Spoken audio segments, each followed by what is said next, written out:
Meneer Vaatstra die wil dat er een aanvullend onderzoek wordt verricht. We willen eigenlijk ook dat IFS dat onderzoek gaat doen en dat IFS ook de beschikking krijgt over alle sporen die zijn aangetroffen op de plaats delict, zodat zij opnieuw kunnen kijken of er nog nader DNA-onderzoek kan worden verricht.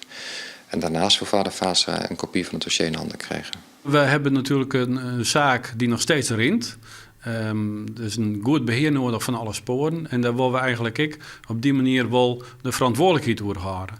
Dat wil niet zeggen dat er net andere instituten binnen die goed onderzoek doen. Maar op dit moment hebben wij daar geen enkele reden toe om te veronderstellen dat wij onderzoek nalitten hebben, dan wel niet juist verricht hebben. Dus keek ik oors omdenken en zei ze van, we hebben niks te verliezen. Dus lid het maar onderzoekje. Dat komt de gemoedsrest van Huid Vaatstra ten goede.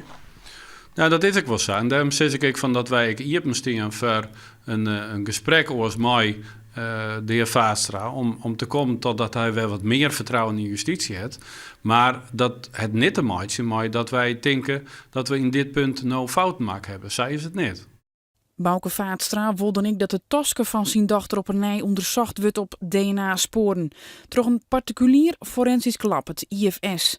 Vaatstra had het IFS al eerder in de eer genomen, omdat hij geen betrouwen had in het Nederlands Forensisch Instituut, het NFI. Er kan een bevestiging komen van het onderzoek van justitie. Men kan zeggen het DNA-spoor van het tasje is hetzelfde als wat eerder is aangetroffen. Maar er kan ook een ander spoor uitkomen. En als dat zo is, dan moet worden bekeken of het eerder verrichte onderzoek door justitie, het DNA-onderzoek, of dat wel goed is gedaan of niet.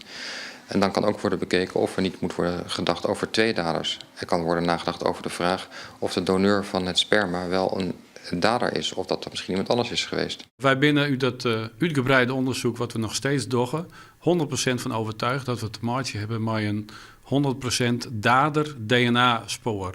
Dat wil zeggen, we hebben meer dan 10 sporen, verschillende sporen vonden op verschillende plakken van de stoffelijk overschot. En die zijn natuurlijk allegaar met elkaar kunnen vergelijken.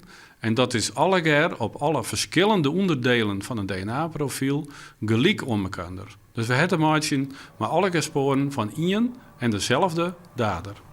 En dus zal het niet nijs opsmieten in de verwachting van justitie. De advocaat houdt aan en dreigt het maar een kwaad pleit als justitie net om liek wil.